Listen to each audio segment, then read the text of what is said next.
Good morning. Welcome back to the farm. It is Friday morning, very early, and we are about to embark on a heck of a weekend. I finally have somebody coming to plow the new garden. My bees are coming. I may or may not be getting more work done on my tattoo. This one. We got to finish going around it. And Avery and I did a nursery run yesterday. And that's actually not the stuff that we got yesterday. That's the stuff I got 2 weeks ago that I still haven't put in the ground. Let me show you. Whoop. Most of that, except for the trees, is the stuff I got yesterday. I went a little overboard. But there's no surprise there. My mother will tell you. My sister and I both, if we go into a nursery, we are coming out with at least $100 worth of plants because it's very hard to resist. But I've got a lot of stuff to fill. So I did not ever get around to starting any of my brassicas this year. So I bought broccoli and Brussels sprouts and 2 different kinds of cabbage. And they had the most amazing purple and yellow cauliflower. So I got those. More than enough to put in my garden. I got nasturtiums. And those are more of my cabbages. I got peppers. I got 2 different kinds of peppers and 2 different kinds of jalapeno peppers. One that's spicy and one that's not. So this may be the year I get to experiment with cowboy candy. And then because I've got these big new beautiful beds, I need a lot of flowers to fill them.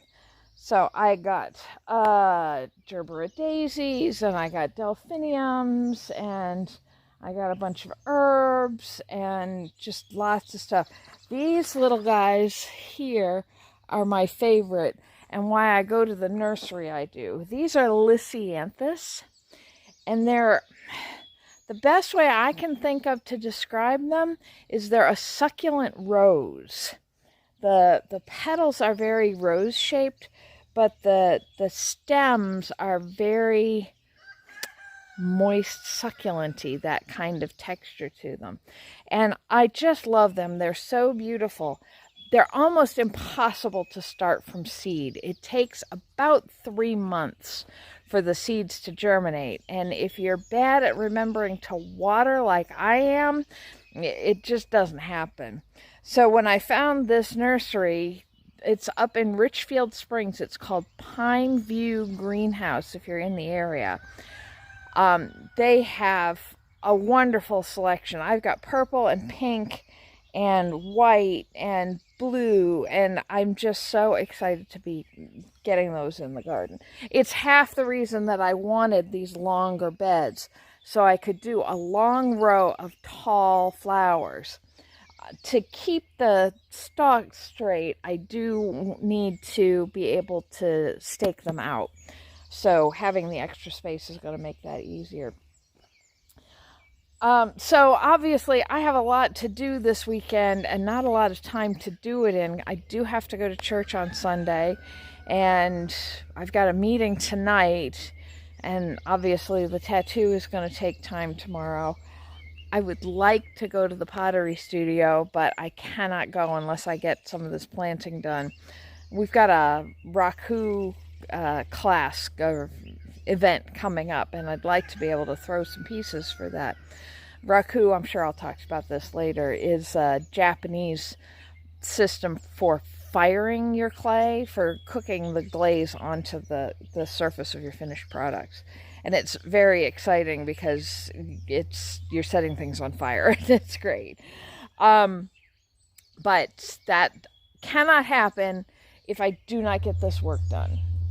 First and foremost, of course, it rained buckets last week, yesterday, when I was counting on it to rain, it didn't. And we're supposed to get thunderstorms today, but I've got plants that are looking really peaked and droopy, so I can't count on them. So I've got to get my hoses in place. So I've got the one in the main garden set up. I got the peas and the lettuces watered, so because they were looking kind of peaky. They were looking a little better this morning than they were last night after being in the heat of the day. But so they should do better now that I've got that watered, and I'll be able to do that every day. And then the hose, I added a second hose this year, so I should be able to go straight into the greenhouse with it to water everything in there. But I got to set up the front yard one, so let's go find it and plug it in.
My biggest challenge with nursery plants is keeping them alive long enough for me to get them in the ground. I am not good with houseplants, specifically because I don't remember to water them. I'm like, oh, I just did it the other day, and no, it was 3 weeks ago. I have very bad time sense. So, and especially since I spent a lot of money on these shrubs and trees. I mean, comparatively not. They were actually very reasonably priced. I think I paid $45 for the 2 apple trees and $35 for the 2 lilac bushes. But nevertheless, that's, what, $150, $175? I'm also not good at math, so... Either way, I don't want it to go to waste. So I want to get everything in the ground as quickly as I can. Some of these have been sitting here for over a week from last weekend when I went nurserying. So I got those all watered. Anything that I'm going to put in the ground today, I didn't water because I'll water them in ground. A couple of them, the stuff that was going in the beds from last year, I need to top those beds up with soil. So I may not get those planted right away today. But I've got a bunch of taller stuff that I want to put in the long beds, including my Lisianthus, which I'm so excited about. So let's get those in the ground. I have to leave about 6:30 for a meeting, for a bee club meeting. So let's see how much of this we can get done. It's 4:20 right now. Yes, Crow, you can laugh. Let's see how much of this I can get in the next hour and a half, or before I expire from being out in the sun.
So that's our basics in. I did a bunch of gladiola bulbs along the back side here, so they'll be nice and tall. This is cosmos and delphinium, and I put some zinnias and snapdragons in that other bed. This bed has the lisianthus and my pineapple sage, so I can rub up against it every time I come in from the car. And I've got gerbera daisies on each corner, and I've got a Montauk daisy as well. And then I've got 2 foxgloves in the middle up in the front bed. Still want these in the big shed? Yes, please. I ran out of spoons and my foot is really bothering me, so I'm not going to move dirt here. But I've got these beds mostly cleaned up, and Morgan was out helping get rid of the remnants. It's all stuff that I normally would put in the compost bin, but I really don't want to risk it in the compost because it's all grass and bishopweed, and that's stuff that I will never put in the compost bin because they'll grow. They won't compost, they'll just grow. And I don't want to ruin my compost with something that's going to then go on to ruin my garden. I'm going to go in and get cleaned up for my meeting and probably get some dinner put together. And yeah, I'm toast. But we've got a busy day tomorrow, including bees, and I hope you'll come back and see what we get up to.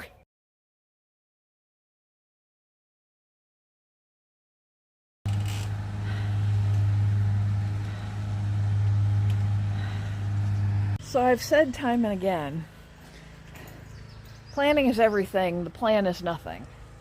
Well, my plans for this weekend have turned to nothing. The bees are not coming, my tattoo artist is sick, and I don't have to be at church tomorrow. So all of my stressors are gone. What is not gone is the guy with the tiller. So we're going to get the new garden dug up, and then we're going to start a whole new round of digging paths. And you know what that means.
And he finished just in time for it to start raining again. So you can even see black clouds there, beautiful blue sky over there. So he's off to do, says he's got 6 more gardens to do, but depending on the weather, who knows what he's going to be able to get done. I wanted to take you out and show you, but I'm not getting wet for this.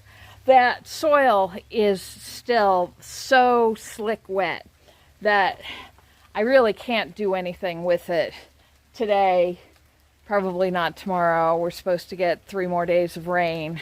But then next week we're supposed to get 4 or 5 days in a row without rain. So we'll see how that's drying off and start marking out those beds and hopefully start getting some stuff in the ground. He's also got a source for me for manure for $125 for 6 yards of composted horse manure. So I may get a load or 2 of that just to build up the nutrients in that soil. And he also does bush hogging. So he took a look at the lower pasture and the back part of the upper pasture, the woods, and gave me an estimate on doing that. And he said he can do the upper pasture and the lower pasture for $550. So that's not too bad, I don't think. But I'm not going to get that done until like mid-July when it's really bad. And then we'll just knock it all down and then leave it for the rest of the season for our pollinators and whatnot. Another nice thing while I was sitting here, I've got these little yellow, the greater celandine there, and there's a little hummingbird going through and sipping from the little cups on the flowers. So all of this, for the most part, is weeds. I've got my dad's iris here, and those, look at how much, if you saw last year's video, you remember I had 1 or 2 flowers. Look at how much better that's doing. That tulip is a volunteer, and I don't think that bloomed last year. And I think this is a hosta in here. The rest of this is all that bishop's weed. And I just need time to just sit here and pull it all out, or get my mother to come visit again and have her do it. Alright, well, there's not a lot I can do now. So it's 12:30. I guess I'm going to the pottery studio. And we'll see how it looks when I come back this afternoon.